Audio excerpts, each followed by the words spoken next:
Hi everybody, nice to have you all here. And this is RIA CyberMeetUp.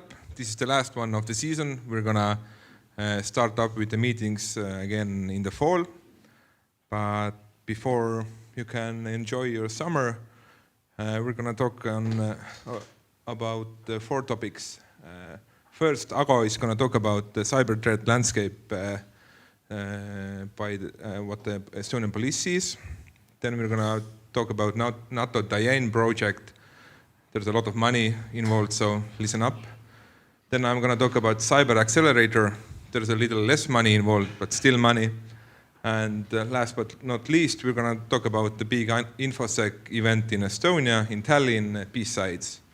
So, Ago, the floor is yours. And let's not forget that everything is co-funded by European Union.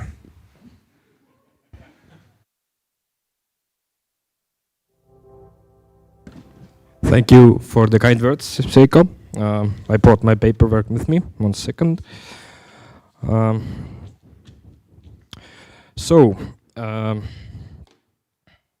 to be here. My name is Ambur.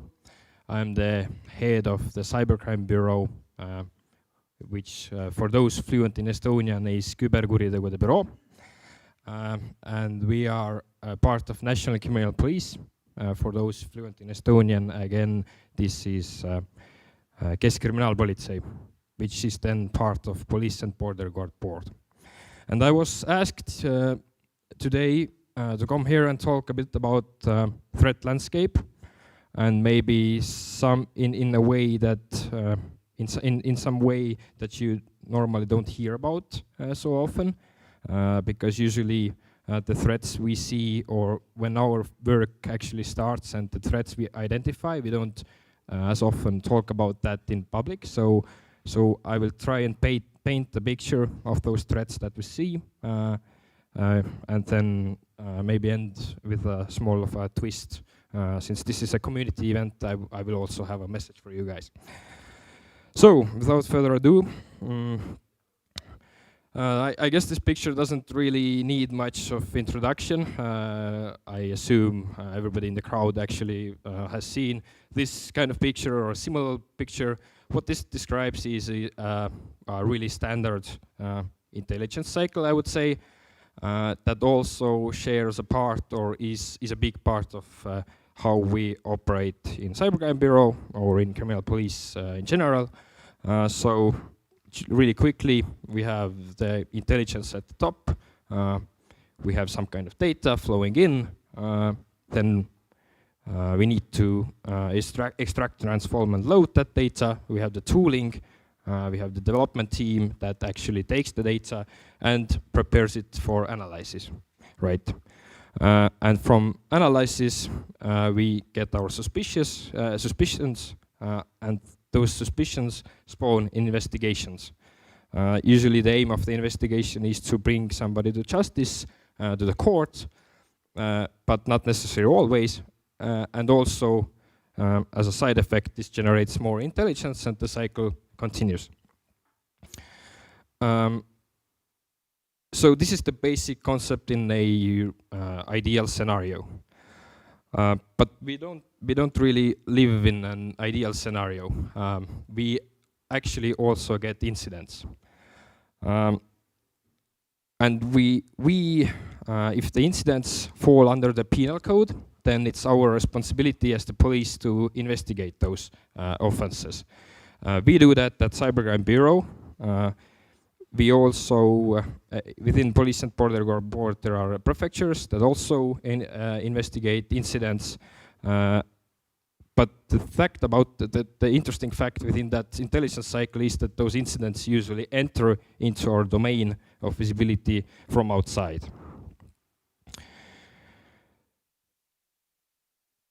Usually, how those incidents enter our visibility is through two main channels. We have a web page that you can use to report cyber incidents to us, cyber.politsei.ee, and we also have an email address that you can report to us using cybercrime@politsei.ee. So that's like the main angle from where we get the visibility of incidents happening in Estonia. And we get at about approximately like 2,000 reports annually. The important thing about this picture is the fact that this correlates very strongly with the picture that RIA and CERT-E, Information Security Authority, and CERT-E report. So we actually see a subset of that picture. And really, to summarize that subset, we nowadays end users mainly affected by phishing and fraud, and most common companies are then affected by DDoS attacks or ransomware attacks. Now, with that said, there are still some trends and spikes we see and we observe in the wild, namely things to highlight in the scope of 2022 and 2023. We see a big growth in data breaches. So that's computer intrusions into, say, simple web pages, from simple web pages to actually complicated on-premise domain networks. So those breaches happen there, and there's different motives for those breaches happening. They can be for a reason of financial extortion, so somebody exfiltrating data from a computer system to then ask ransom, for instance, for not leaking the data, or then selling it on a forum or a bulletin board to someone willing to pay money for that data. There's also motives for breaching, for leaking or accessing the data for industrial espionage. So we also see actors hacking into system for the goal of obtaining that information to start their own business, for instance, or steal someone's client or customer base. And then there is the like super simple reason of just gaining some fame and reputation, just leaking the data found from some kind of information system with the sole aim of getting some reputation on some forum board, for instance. And then the intellectual challenge, which can essentially be just a pen testing gone wrong in the eyes of law. And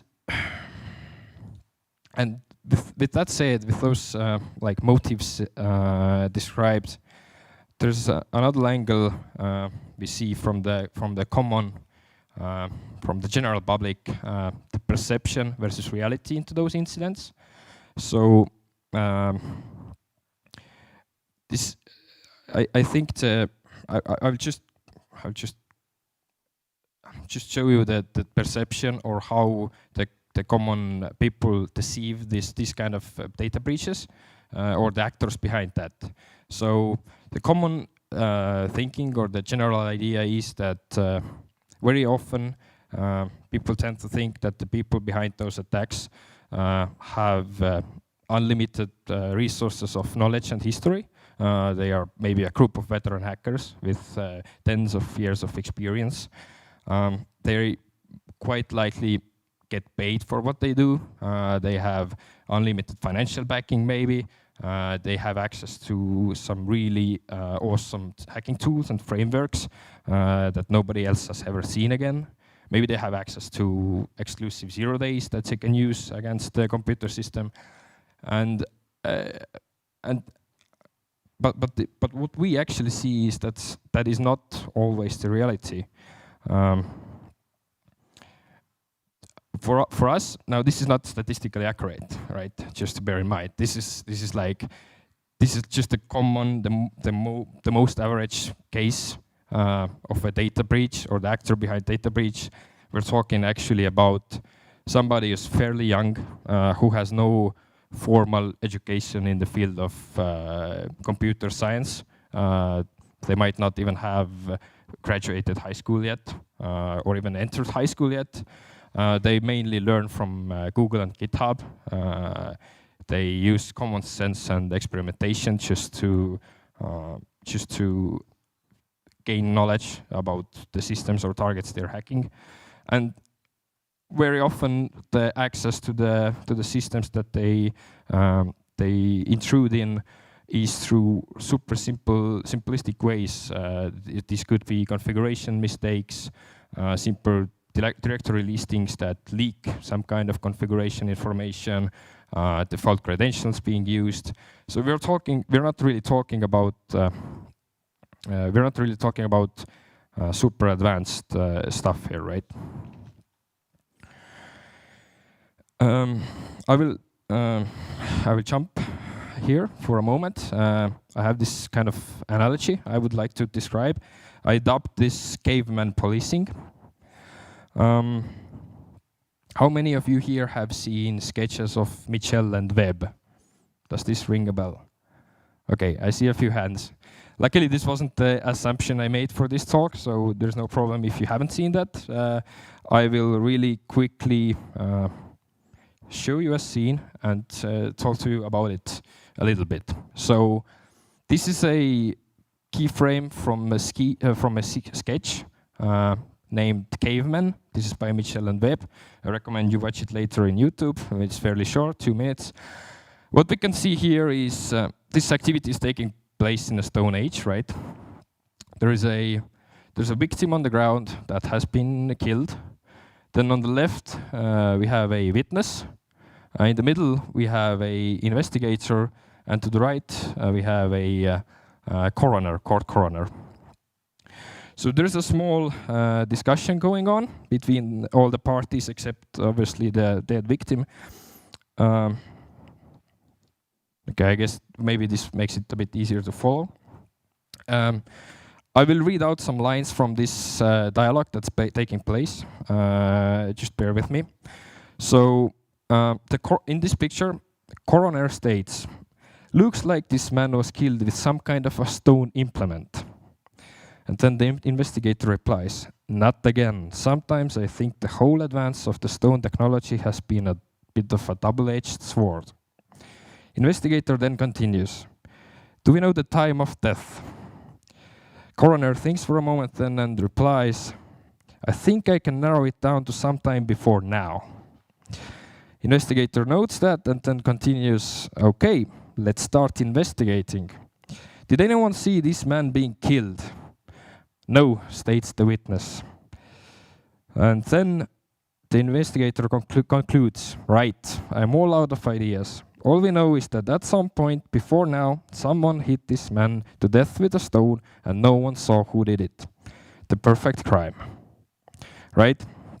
So, the analogy here in cyber is lack of logging.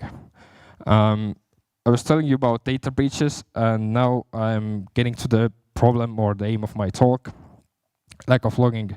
So surely in that previous scenario, some of you might have thought that, okay, we can maybe go to a neighboring village and then start questioning people about their possible motives to kill this man.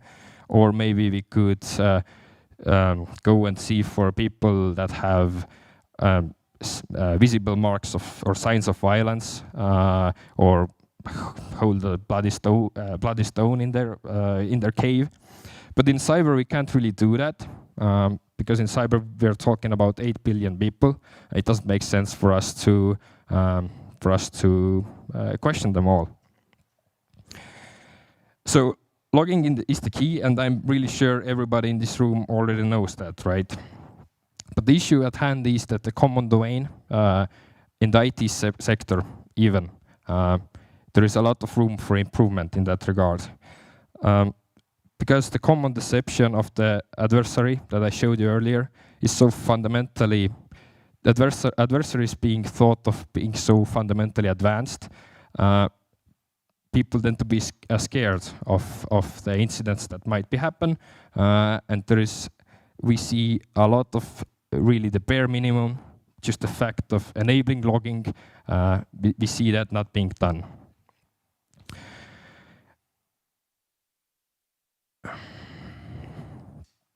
So this brings me to the next thing. We at Cyber and also a lot of you guys in the room, we can have the coolest things that we can work with, the coolest interfaces. We can have tools that enable us to load in our logs, automatically parse them, analyze them, attribute them to some threads. But we can't really do that if we don't have data, and that was exactly the caveman analogy, right? There's just no data to work with on scene. So the data is the first puzzle at the scene. It's been like that since the Stone Age, and it especially becomes important in cyber for us to identify those threats, those adversaries behind those. For instance, data breaches. Logging is the key, the first puzzle to the whole case. Because if I extend on that caveman killing analogy, if there is no DNA at the scene, if there is no cameras observing the activity, if there's no witnesses, if there's no footmarks, if there's nothing to work with, then we don't really have anything to operate on, right? So the message I want to leave you guys with is that regardless of the perception of the threat or the adversary behind attacks, first I'd like you to appreciate the fact maybe that those adversaries are not always as resourceful and powerful as they might seem to be. They might be, you can never underestimate them, but they should not scare you. And I guess the value here comes that we can't really, we can have the coolest tools, but we can't really work with them if we don't have any data to operate on. So don't let the adversary scare you and freeze you. Do the bare minimum, and I guess this community is the perfect place to echo this message. So you guys obviously know this already, but my hope is that you echo this message. This is a historical problem. Obviously, it's been around since the start of cyber, but I'm still here talking about doing the bare minimum. The 80% we can operate on from a crime scene is from the logs, the data at the scene. So, thank you. Thank you for Ago. Thank you, Ago. Does anybody have any questions for Ago? Joosep Sander. You mentioned you get 2,000 reports a year, and I was curious, do you have any estimate how much of the crime actually goes unreported? Like, for example, I know the FBI usually releases annually an estimate how much damage has been caused by cyber attacks. Do we have anything like that in Estonia? So I guess there's two questions, right? One being, do we know how much of that we actually know, right? And how much is, or can we estimate the damage, right? So we can't, the issue is we can't really know what we don't know, but luckily we can compare our reports to the reports that our partners receive and get a insight into like how much are we missing out on. And there is a bit of and obviously people don't tend to report to us because they're afraid of it goes to the police and then stuff starts happening.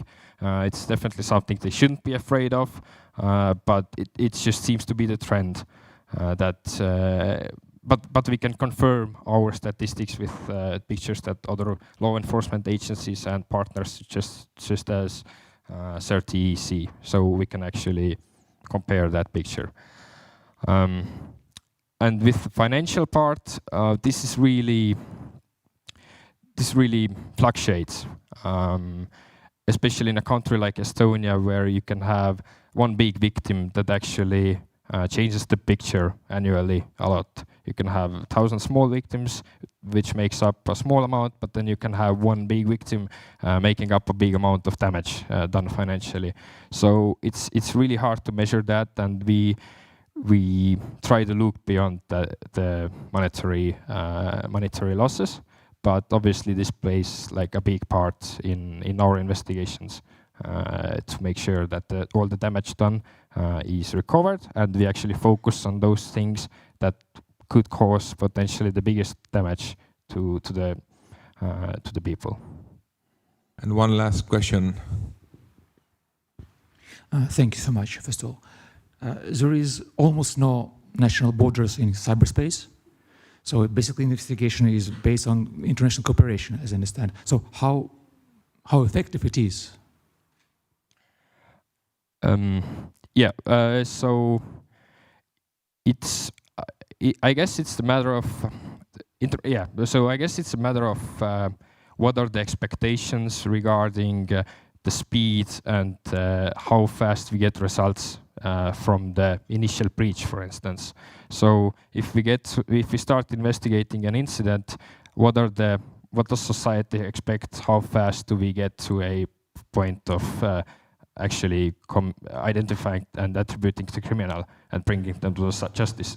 So this depends on. Luckily, we have a Budapest Convention, so there are means of doing cooperation work internationally fast, but it's not always as simple, and things take time.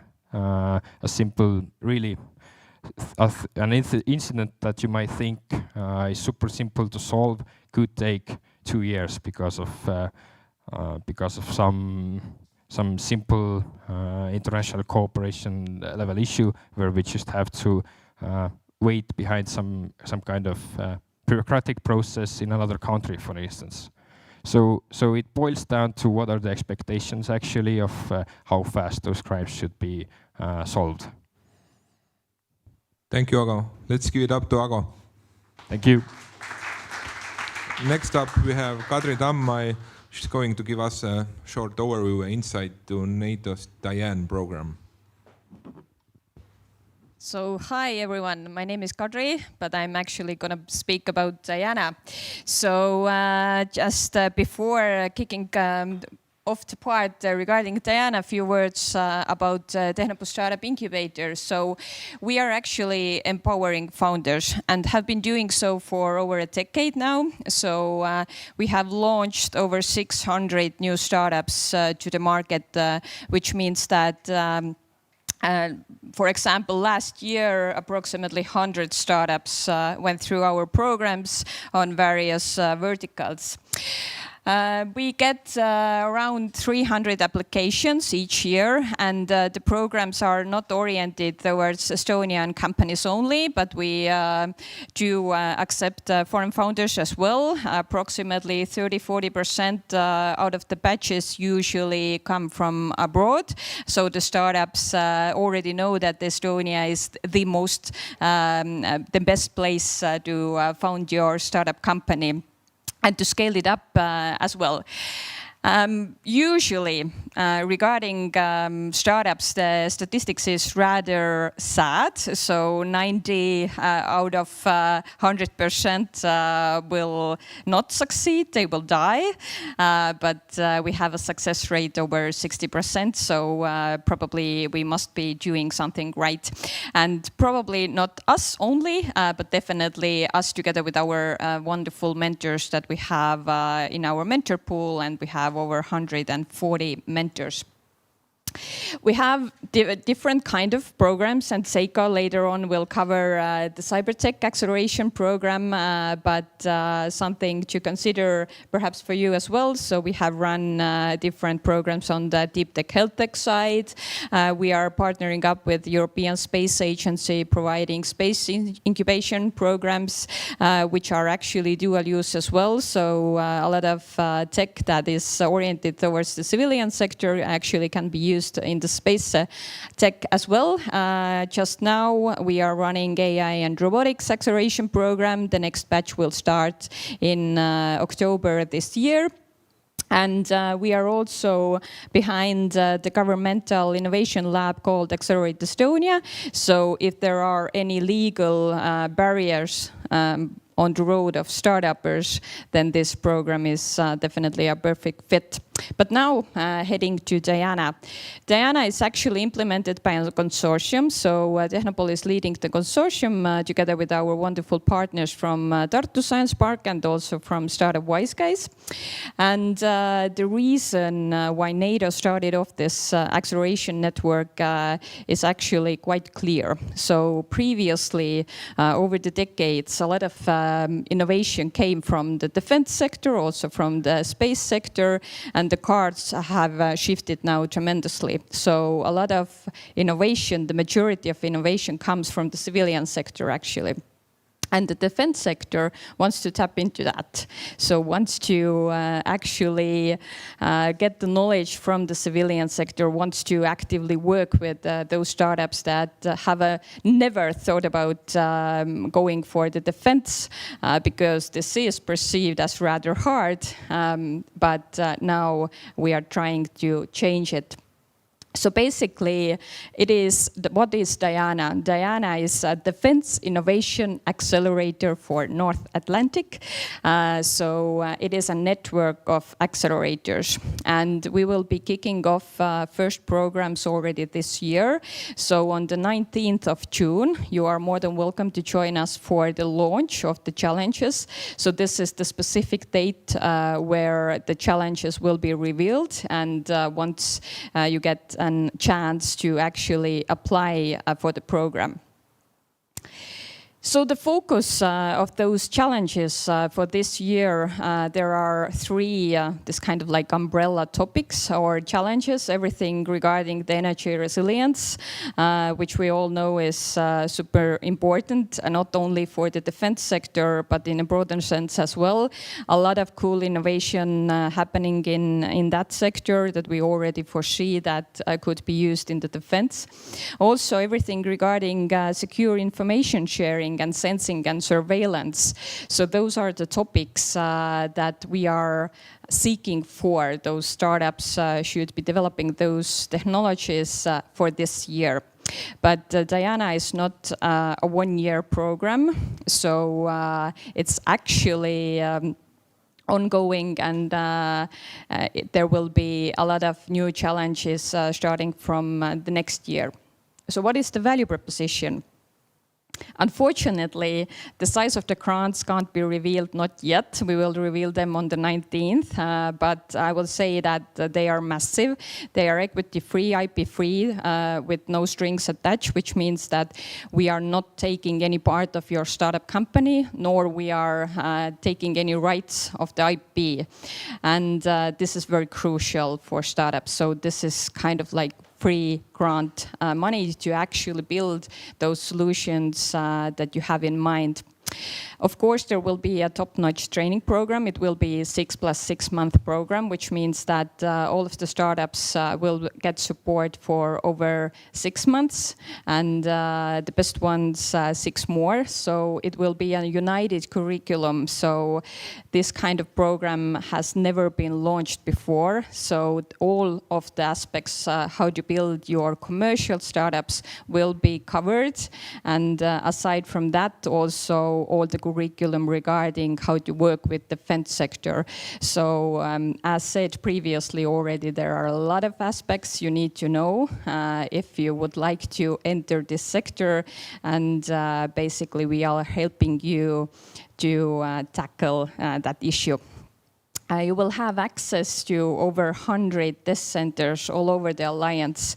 So the military bases, universities, industry primes, etc., etc. So all those places without Diana you couldn't access. So they will be opening doors for your companies.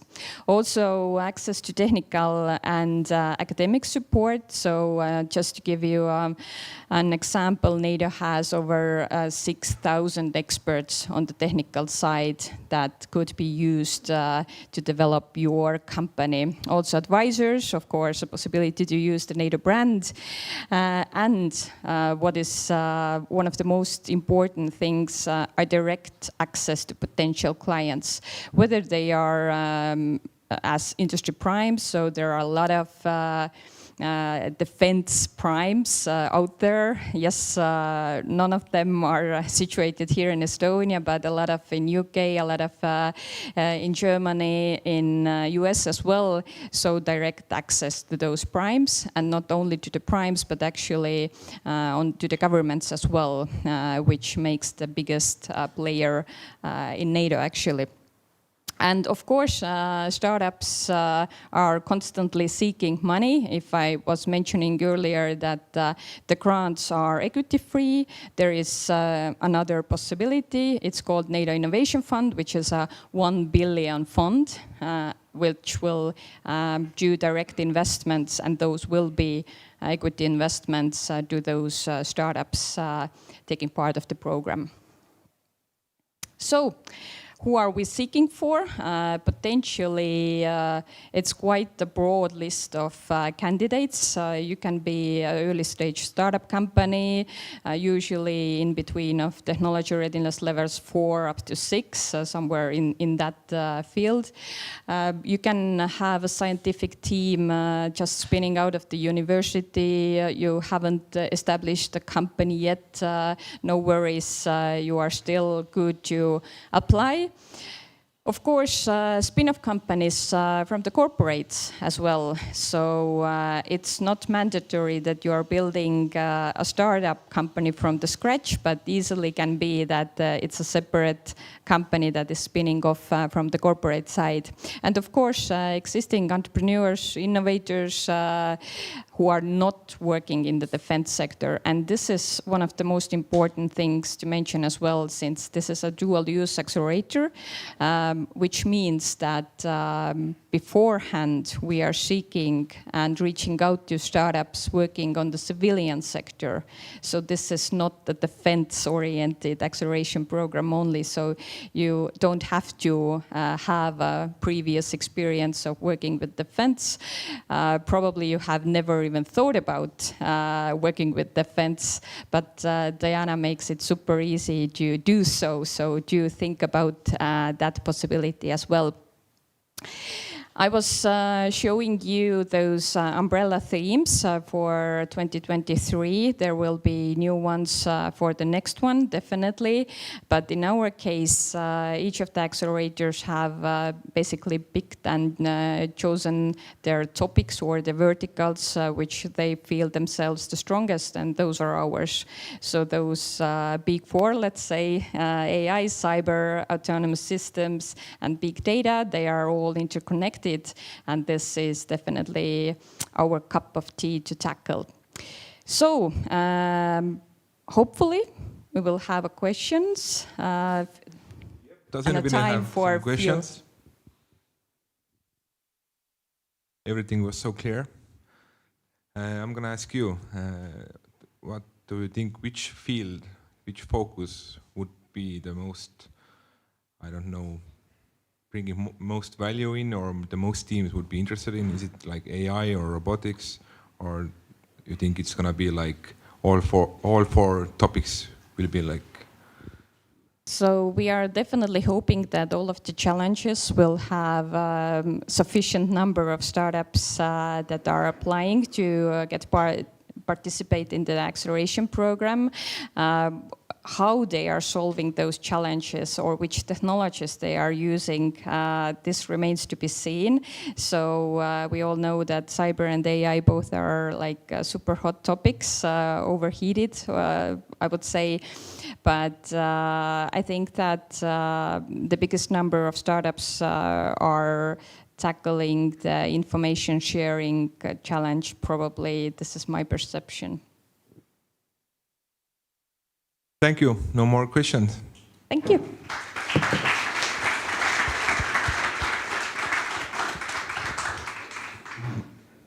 Now I'm going to take over and talk a little about Cyber Accelerator. And this program is in collaboration with Tehnopol. And like you can see, we can say out the sums we are offering. So we are offering new startups or new teams a grant up to 48K. So they could develop their cyber idea. So I'm going to talk a little about the accelerator. Why we are doing this? Because there are so much digitalization going on. Companies are using more and more technology, but they're not thinking about cyber security. And we would like these startups to come out with new solutions to some old problems maybe. And this program helps innovation as well, because we want the cybersecurity field to be more innovative as well. So that's why we're gonna push them a little bit with these grants. So yeah, we want to provide support to startups with fresh ideas, enabling them to create products and services that safeguard companies. And we're welcoming teams who focus on developing services or solutions aimed to protecting companies in cyberspace, mostly private sector. And we're waiting to the program participants who are early stage cybersecurity startups or spin-off companies. And this might be student teams, researchers, startup entrepreneurs, and small, like I said, spin-offs. We are on the lookout for startups whose ideas involve some kind of service or solution that enhance cybersecurity. So if you're a creative way to use, I don't know, old technology like firewalls or MFAs, come to the program and show us how you can do it better than it's at the moment available. But what's the catch? Like, we just don't give you 48,000 euros. To get the grant, you have your business idea has to align with one of our two missions. One of the missions is to provide state-of-the-art cybersecurity solutions for the private sector, mostly small and medium enterprises. And that means you can come up with, like I said, new idea for like technology that is already old, like already existing. It doesn't have to be like innovative technology itself, but it might be like a new way to defend your website or company's databases. And the other mission is safeguard cybersecurity of new technologies. And this is like two-faced meaning. We want companies to come out with solutions that protect companies in specific fields, like agriculture or healthcare. So if you come up with a way that an healthcare center can protect their data better, then you can apply.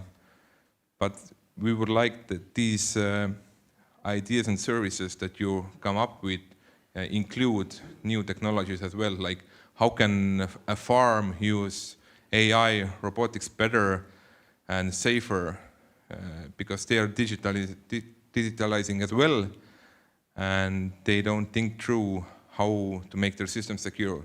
So if you can come up with an idea that helps the farm to digitalize and do it safely with new technologies, then hop on board. And of course, this is not definitive list. You can always like have a broader view as well. And what do we offer? There's going to be different development cycles, like product development and prototyping, how to make your market plan, how to protect your IP, and how to attract more investors. And this is all offered in a 6-month period. And there's going to be a cybersecurity model as well, and we're going to put that together with the help of RIA. And the program includes as well cybersecurity specific training series. Each team is going to get their own designated mentor. There's going to be mentors from law, finance, sales, cybersecurity. And of course, you get the access to Tehnopol Startup Incubator's co-working space. And the requirements. Your idea, your business idea has to be scalable and focused on cybersecurity. You have to have a competent team with the necessary skills. It's good if you have MVP, but it's okay if you can make an MVP in 6 months during the program. And your company has to be registered in Estonia. And e-residents and startup Visa owners are also welcome. And this is the branding of this startup incubator. So if you see it, click on it and apply. And first, we're going to have 2 batches, 2 groups of startups. The first startup program is launching in September, in fall, and next one in 2024 spring.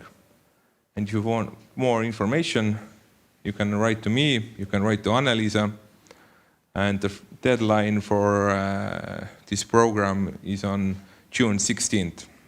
So that's why we are ushering you to apply now, because there's not a lot of time, and we're gonna open the program in September. But if you can't apply this year, you can aim to the spring as well.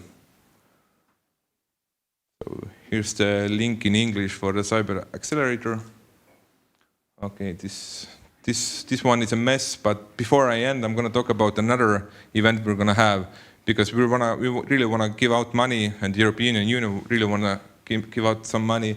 We're going to have an event, mostly in Estonian, to talk about different ways that the European Union funds cybersecurity. So if you're interested, it's going to be on 19th of June at the Hotel Hestia Europe, or online. So we're going to talk about Digital Europe, Horizon, European Defense Fund, and the ways how they can share money with you. And for more information, you can write us at tac@ria.ee. Yeah, that's all from me.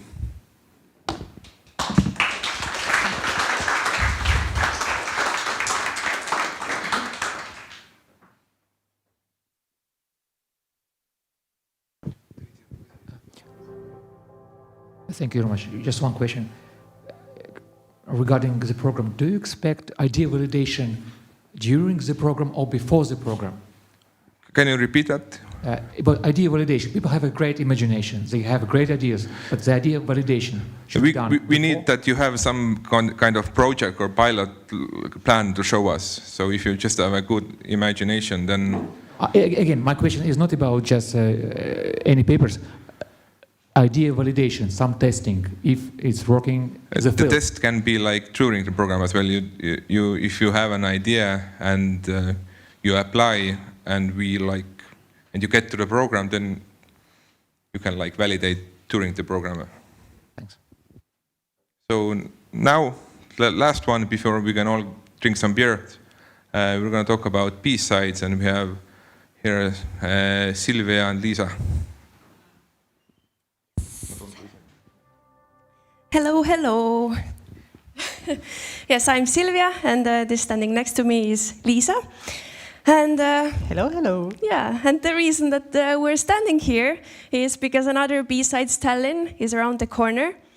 Already on the 21st of September, on the other side of the street at Vaba Lava.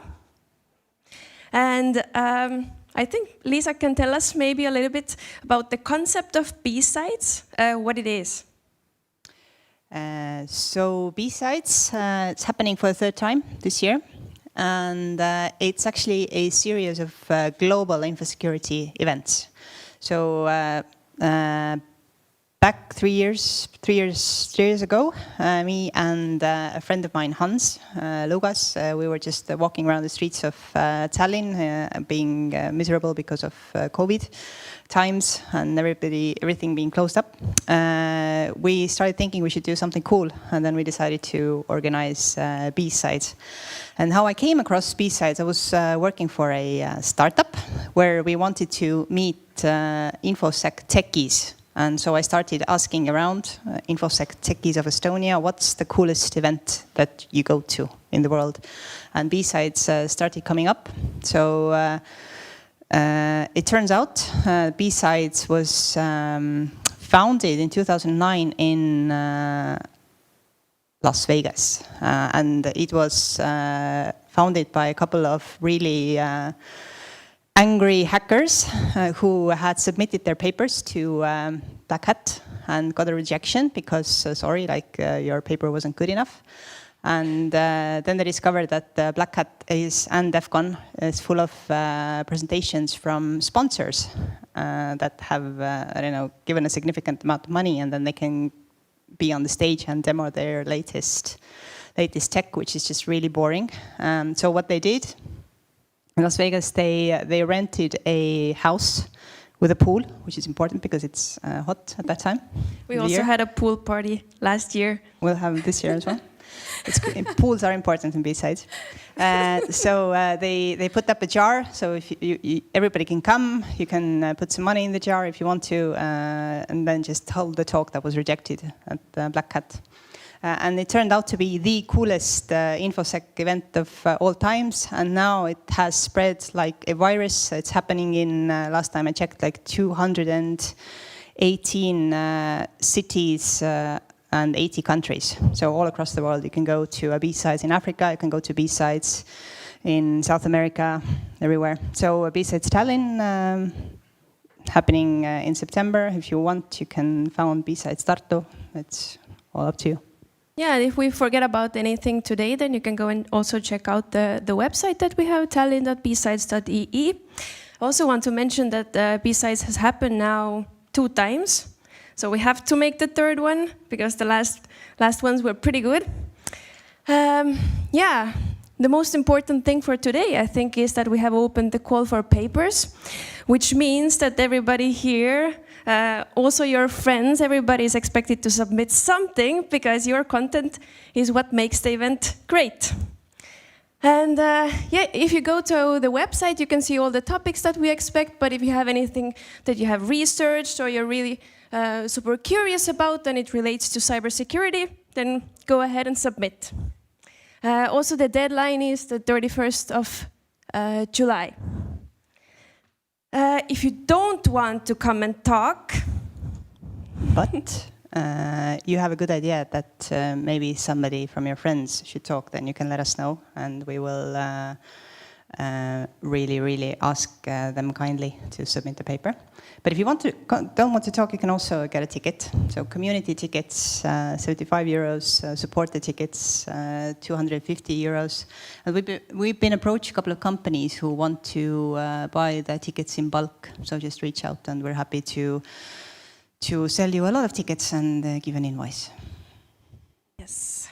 And if you prefer maybe like not to talk in front of the 400 people that we expect to be there, then you also have a choice to come and maybe do a workshop. So it's going to be less crowded. You're going to have more like personal time with everybody who's in your room, but then it's your choice which one you would prefer.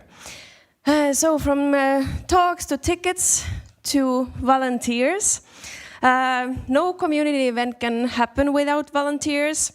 So if you want a free t-shirt and you want to help us a little bit, then we wait for the emails. and we can assign you some of the things that you could do. Last year, I think it was pretty fun. Everybody got to have a great time. You could go and see the talks, some of the workshops. It's important to feed the volunteers well. So. Yes, that for sure. And Lisa? There might be some sponsor slots available if your organization would like to contribute. We're pretty okay because it's sort of the interest is there. But if you're interested in sponsoring and we haven't spoken yet, then just reach out to me, or you can get the info from the website. So I think that's pretty much it from our side. Thank you. Thank you. Does anyone have any questions? Yep, back there.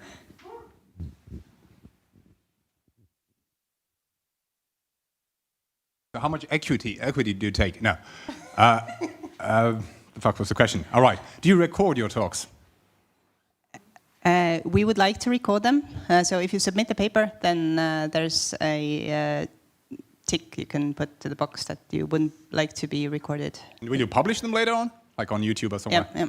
Cool. Thank you.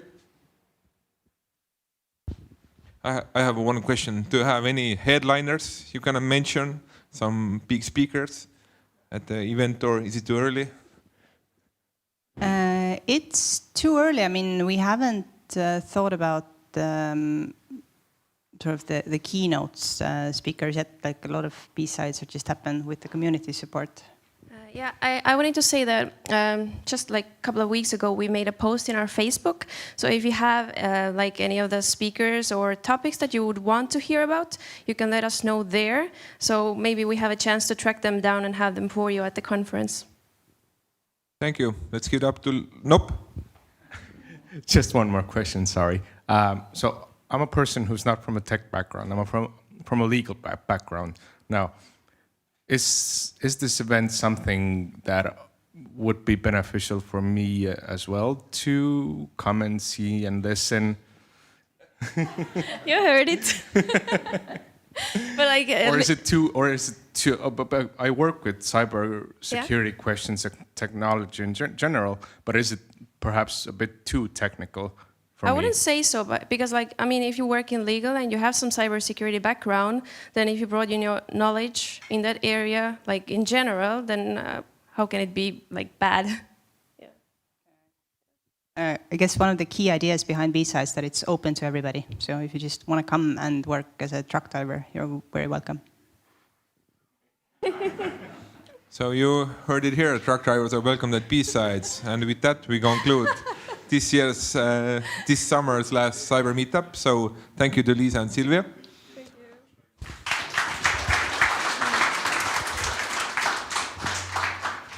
And like I said, this is the last one of this season, and we're gonna see you again in September when next Cyber Meetup is taking place. So enjoy the evening, eat and drink a lot. Thank you. Bye.